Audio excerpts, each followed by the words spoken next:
কি রে, এখনো টুম্পা দিয়ে এলো না? কি জানি বাবা, ও বিড়ি টিড়ি এখন খাচ্ছে। তুই কি করে জানলি ও এখন বিড়ি খায়?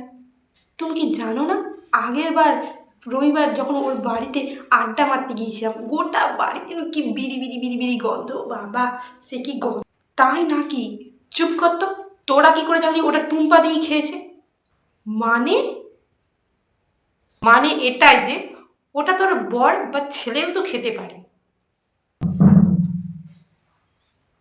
ও মা গো, মিতালি তোর কথা সত্যি দেখছি, টুম্পা দি বিড়ি খাচ্ছে।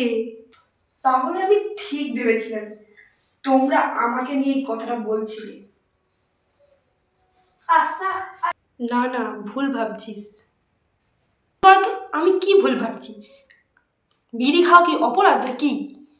ও সরি, বিড়ি নয়, ওটা সিগারেট। তাহলে মনে হয় মিতালি দি সেই দিন গন্ধটা ভুল পেয়েছিল। কি রে মিতালি, তুই আজকাল লোকের বাড়িতে গোয়েন্দাগিরি করছিস? আমি আবার কি করলাম? তোমার বাড়িতে তো সেই দিন গন্ধ পেয়েছিলাম, তাই তো বলেছি।